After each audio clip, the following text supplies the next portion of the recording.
Good day, everyone. We are the Group 3, and today we will delve into Carol Gilligan's Woman's Place in Man's Life Cycle.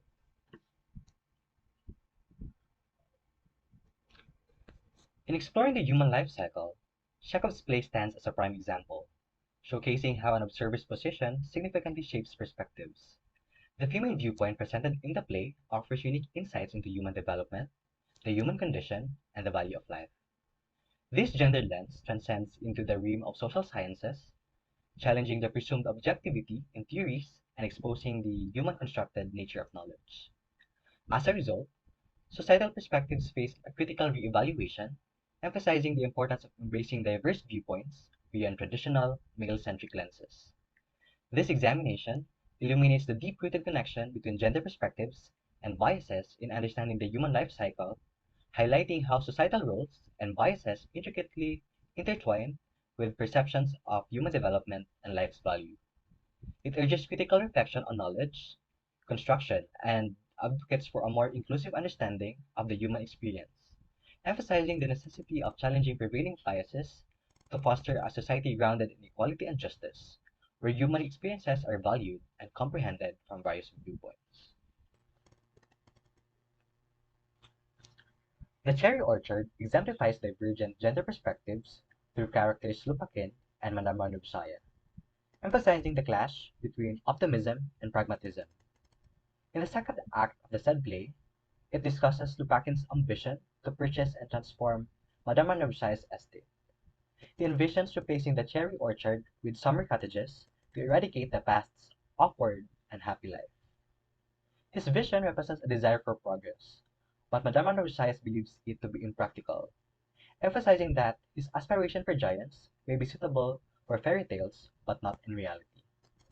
Lupakin's ambition signifies resilience and limitless potential, while Madame Manubsaya's skepticism questions practicality. This portrayal illustrates how gender influences views on human development and societal values, highlighting disparities in aspirations and emphasizing the impact of gender perspectives on optimism and practicality. The play calls for recognizing biases in literature and science, urging critical analysis of gender disparities and challenging assumed objectivity. By doing so, it promotes a nuanced understanding of diverse viewpoints, encouraging a deeper exploration of gender dynamics and societal perceptions.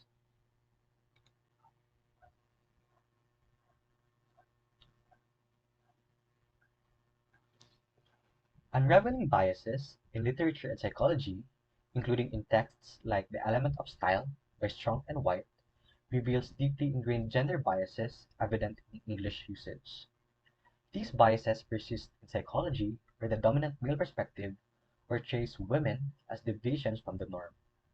Rooted in historical narratives, these biases obscure the rich diversity of women's experiences, limiting our understanding of their complexities.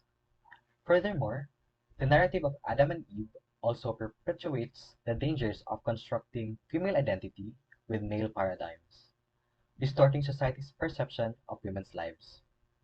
Addressing these biases requires critical analysis and a conscious effort to untangle historical narratives, fostering a more inclusive and unbiased understanding of human experiences. Recognizing and challenging these biases is vital for a truly egalitarian society where diverse narratives are valued and respected, ensuring a more comprehensive and equitable comprehension of human experiences free from traditional gender norms.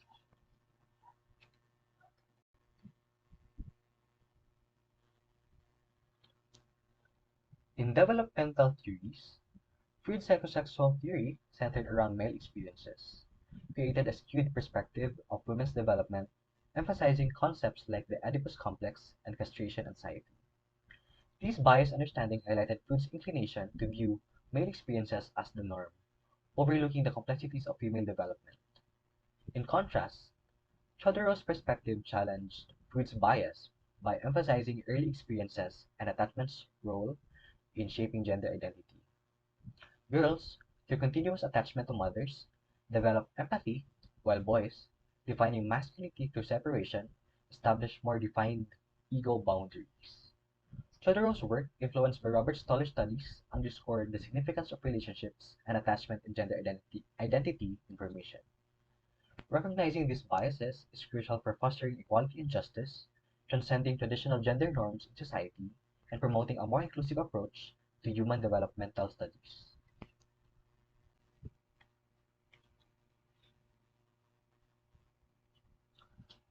Studies conducted by researchers like Chodorow and Lever shed light on significant gender disparities in games during middle childhood, an important stage for social development. Building upon the theories of George Herbert Mead and Jean Piaget, these studies emphasize the crucial role of games, where children learn about roles, rules, and dynamics. Chodorow and Lever's research specifically uncovers how gender influences game preferences and how conflicts are resolved. Piaget's observations further emphasize the divergence with boys concentrating on rule elaboration and legal procedures, while girls approach games differently. These insights highlight the intricate interplay between gender, social activities, and conflict resolution styles during middle childhood, deepening our understanding of social development processes. Lawrence Kohlberg emphasizes that these moral lessons are best absorbed through the opportunities for role-playing that arise during conflict resolution. Consequently, the moral teachings inherent in girls' plays seem to be fewer than in boys. Traditional girls' games such as jump rope and hopscotch involve turn-taking, where competition is indirect, as one person's success does not necessarily imply another's failure. Hence, disputes requiring resolution are less likely to occur. In fact, most girls interviewed by Lever stated that when a quarrel arose, they opted to end the game. Instead of developing a structured system of rules for settling disputes, girls prioritized preserving relationships over continuing the game.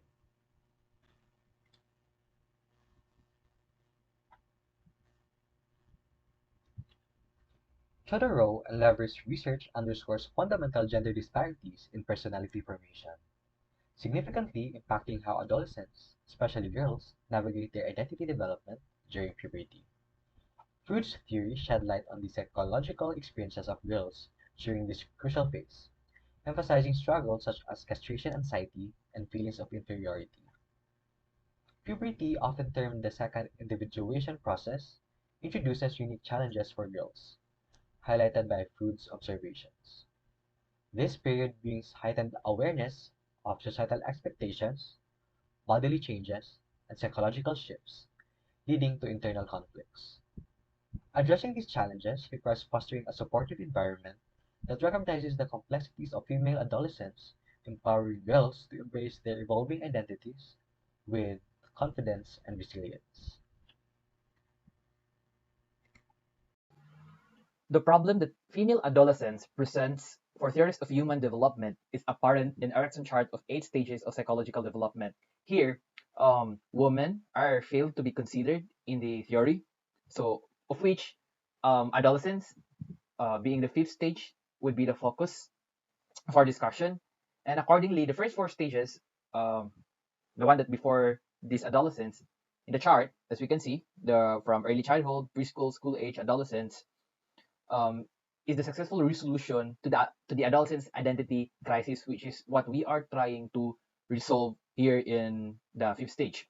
So the fifth stage of Erik Erikson theory of psychosocial development is identity versus role confusion.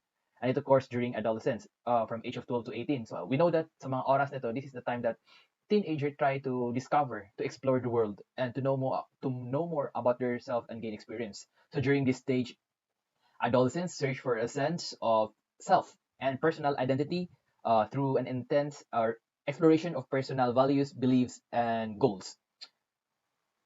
So, as you can see here, so in this hope, will, purpose, competence, in attaining this successfully will lead for those adolescents to be more successful to attain fidelity that lead for them to establish their sense of identity. So when we say identity, it is referred to as the belief, ideals, and values that help shape and guide a person's behavior.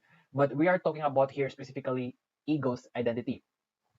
It is the conscious sense of self that we develop through social interaction and becomes a central focus during the identity versus confusion stage of psychosocial development. So through more social interaction, we gain more experience, and that's how we establish this one. And the expected for this stage is, according to B, is what should happen at the end of the stage is a reintegrated sense of self, of what one wants to do or be, and of one's appropriate sex role. So it's more like, after this, we will understand what would be our disposition of how are we going to act, of who we are in the society. So a success in this stage will lead to the virtue of fidelity. So ano nga ba itong fidelity? It means being loyal and faithful to one's own identity, as well as to the social groups and ideals that one belongs to or identifies with. It involves being able to commit oneself to others on the basis of accepting others, even when there may be ideological differences. It also implies having a clear and consistent sense of who he or she is and what one stands for. So this is more like, if you find your sense of belongingness in a society, you will understand your role in the society, and by that, you will be able to establish your identity and will avoid identity crisis. So failure to establish a sense of identity within society can lead to the what we call the role confusion. So I think role confusion is clear to us. Adolescents that lack the capacity to explore their identity may be left with unresolved identity issues, feeling unsure about their roles and uncertain about their future.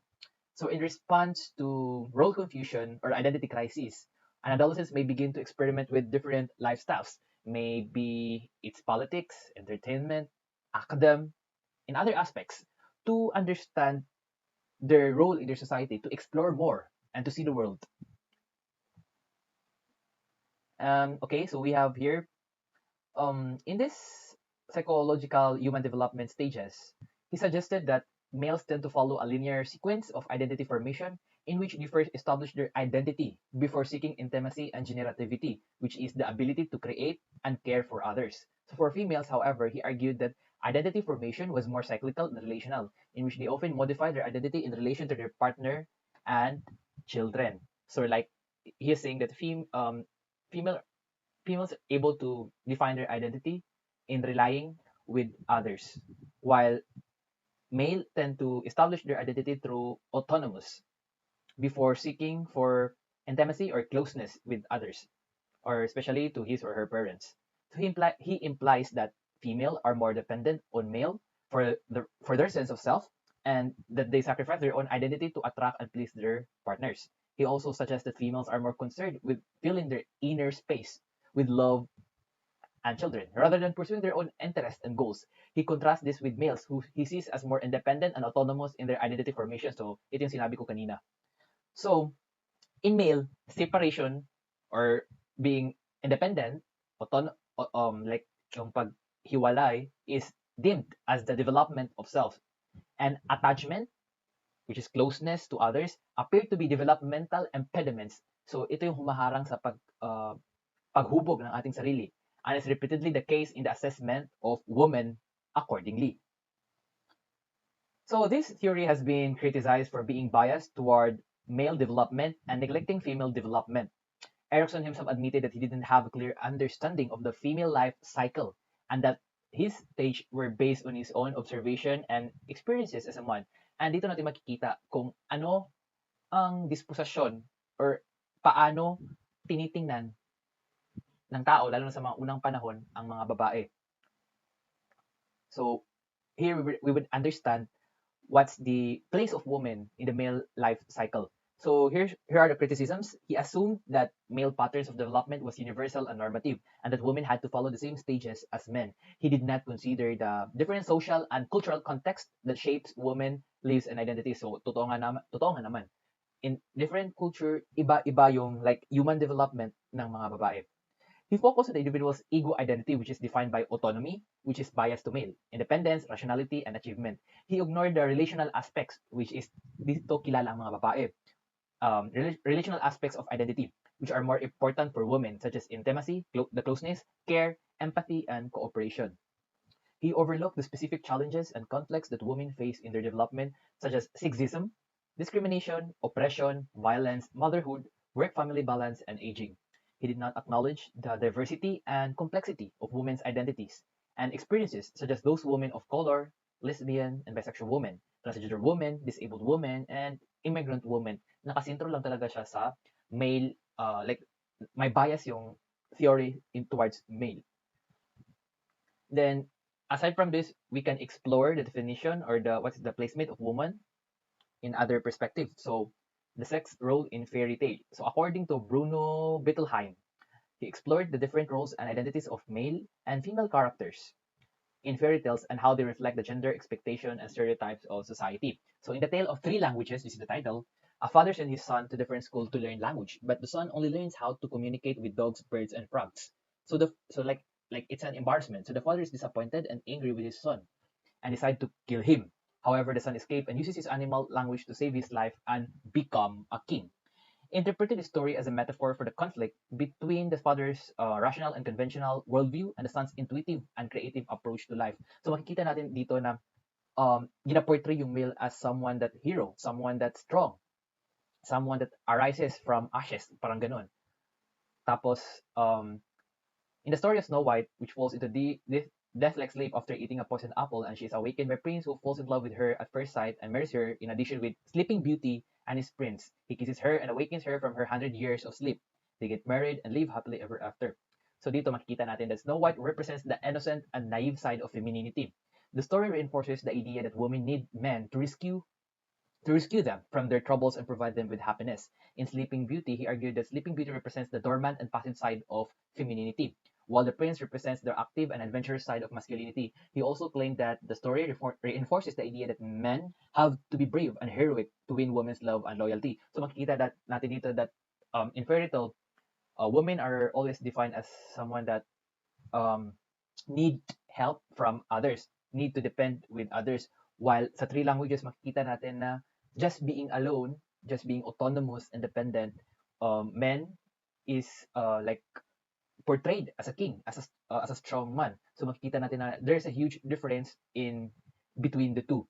Actually, um, meron din tong isa na like I forgot the title. Then a woman will only be a heroine if he has to dress like a man. So that's how they are being portrayed. That woman needs always to conform according to the standard of the society of the male. Like they have to lean towards how male acts in order for them to be called a heroine as well.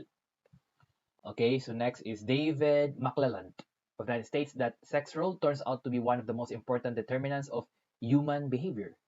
Psychologists have found sex difference in their studies from the moment they started doing empirical research. So makita talaga na sa mga research daw is that may significant uh, how would I say, like may significance ang difference, may significance ang sex if it's male or female.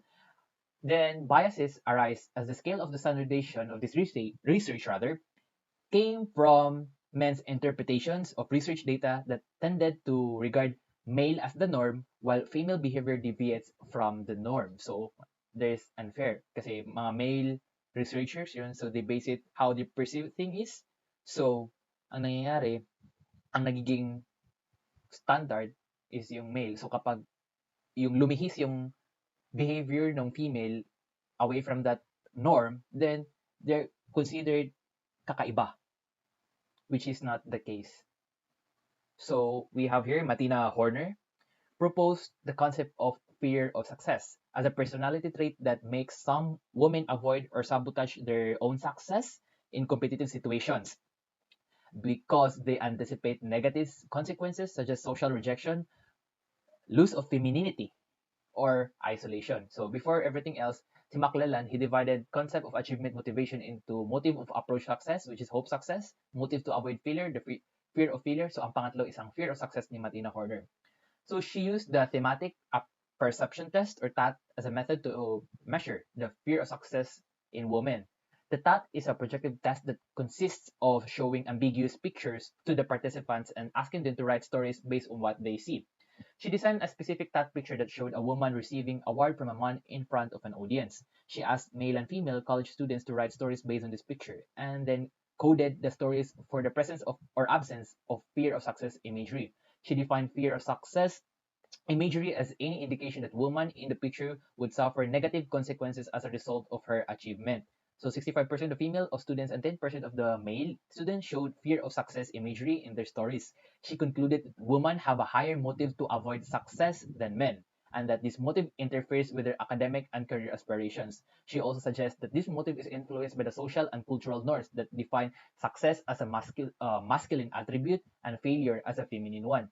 So, ang pinag-usapan lang dito is that ang mga nung 19 okay, according to Martina Horner is that women are scared of success because the society may call them as unfeminine because yung ang norm is that yung sabi ko nga is ang success ay para sa mga lalaki and failure is for the feminine one.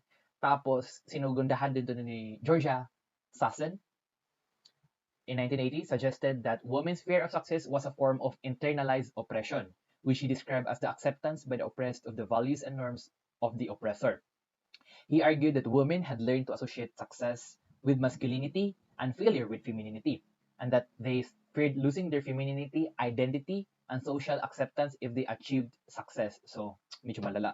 He also argued that women faced a double bind in society, where they were expected to be both competent and submissive, where they were punished for being either too successful or too unsuccessful. So, makikita natin na like, in that, no, in that deemed as norm, ang hirap lumugar kung asaan dapat ang mga babae. So if we look, if if we analyze like women, it's very hard for women their standing in the society.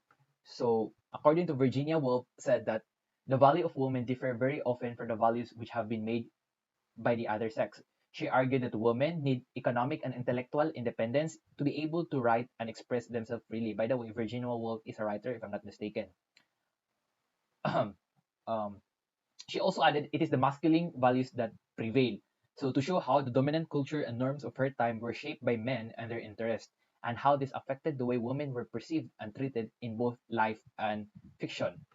So Woolf's statement reflect her critique and of the patriarchal system that oppressed and silenced women for centuries, and her vision of a more equal and diverse society where women could have their own voice and space. She also wanted to create a new form of literature that would capture the complexity and richness of women's experiences, emotions, and perspectives, which were often ignored or misrepresented by male writers. So, like mahihunuha naman natin na in the previous, like the theory and something is that always the research always nakabase siya sa male perspective.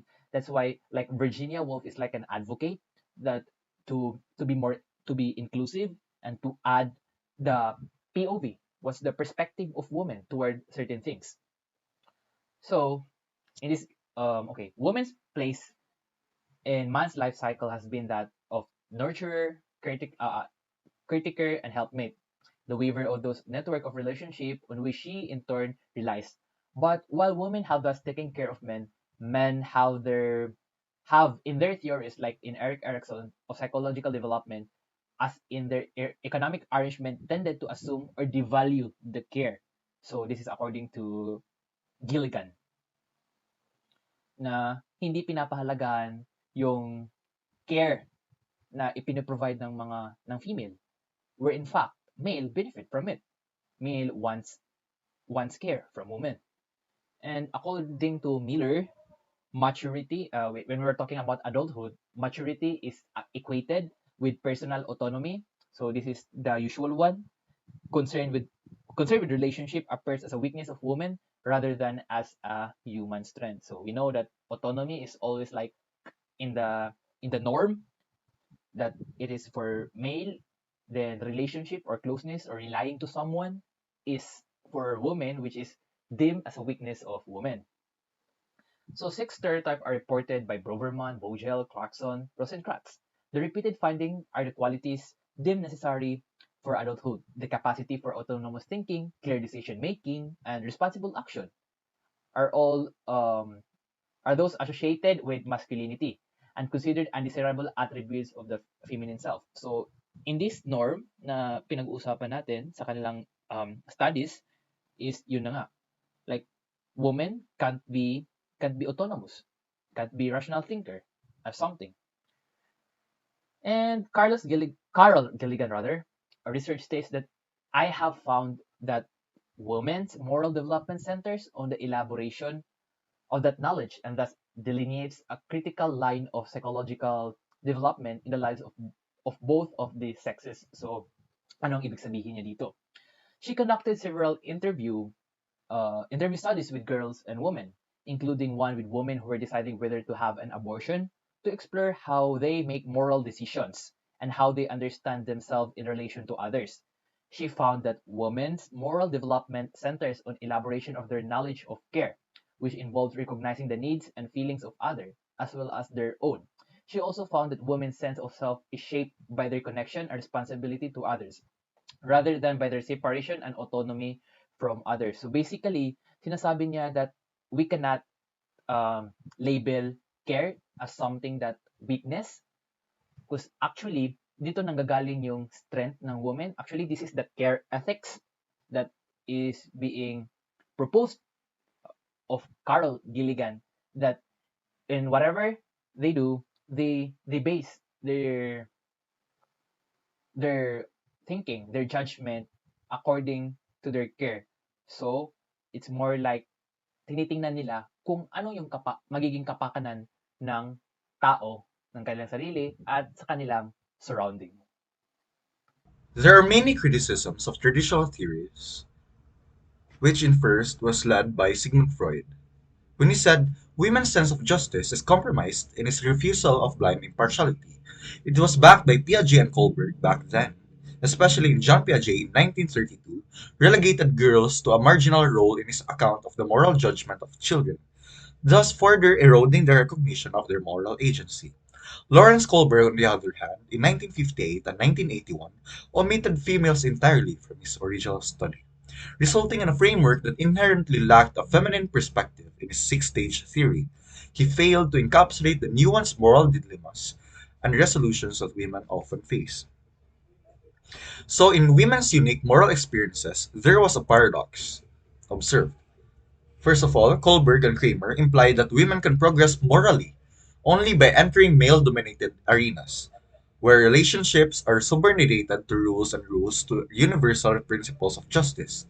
They suggest that women's moral perspective, focused on relationship and interpersonal goodness, is functional within the traditional sphere of the home. And then this is where the paradox comes from. We all know that women's traditional values, example, empathy and care, conflict with Kohlberg's emphasis on abstract principles and universal rules for moral maturity. Society values women's nurturing qualities, while Kohlberg's theory dismisses these traits as basic, advocating for a shift towards abstract moral reasoning. So there comes another view of development. Jean Piaget, in 1970, challenges the traditional pyramid model of development by suggesting that development hangs from the vertex of maturity rather than being built like a pyramid. He advocates for a different approach to moral development, starting with a study of women's lives, while emphasizing conflicting responsibilities over competing rights. This model requires a contextual and narrative mode of thinking, departing from formal and abstract reasoning.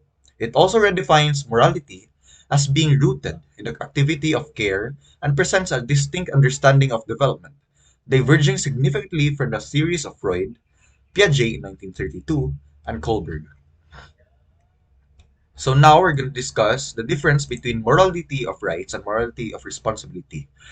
Morality of rights, which is male dominated, emphasizes on separation. It preserves human rights and not interfering with others' rights. It is also individual centric, which considers the individual as central focus.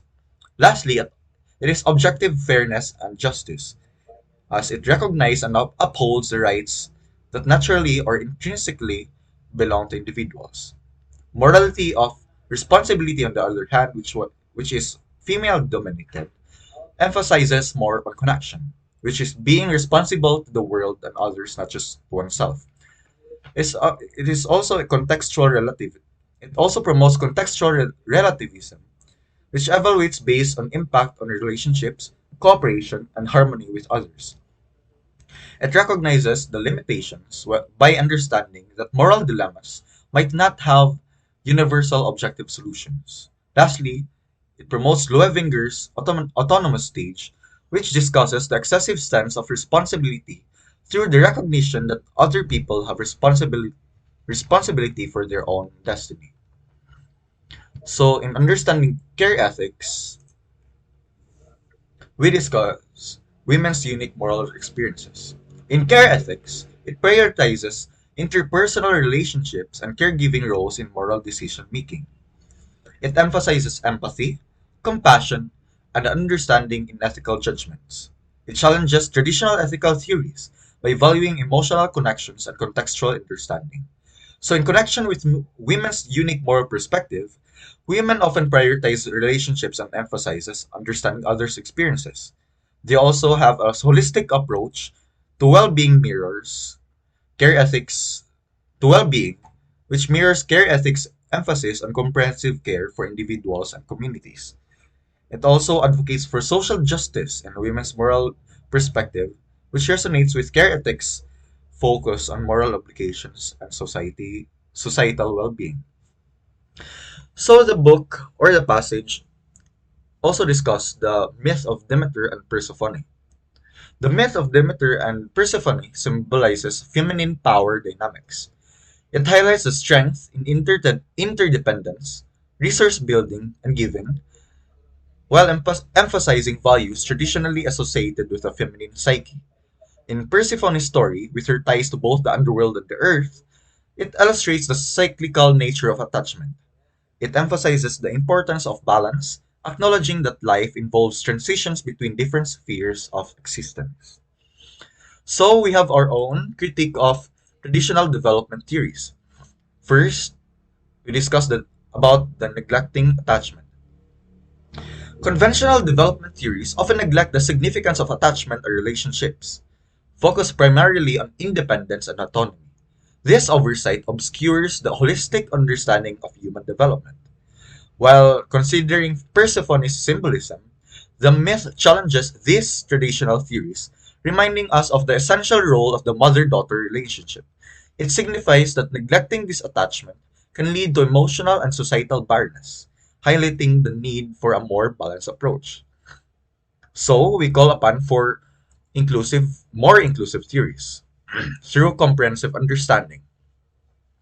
The passage advocates for a more inclusive approach in life cycle theories. This involves integrating women's experiences into the theoretical frameworks, acknowledging their unique perspectives, and avoiding the pitfalls of one-size-fits-all models. Living with women's experiences, we create a fertile and comprehensive theories. Scholars must immerse themselves in the lived experiences of women, understanding their challenges, aspirations, and moral dilemmas. Only then can theories truly encompass the diversity of human experiences. So, in conclusion, in, in critiquing the traditional theories on women's moral development, a glaring bias against females becomes evident. By embracing care ethics, a paradigm that places relationships and responsibilities at the core of moral development, we can challenge these biases and reshape our understanding of maturity and morality while providing a more inclusive and holistic framework for understanding human moral development, promoting a more just and equitable society. That is all, thank you. This was presented by Dalion, Hufana, and Tampagal. We are Group 3. That is all, thank you.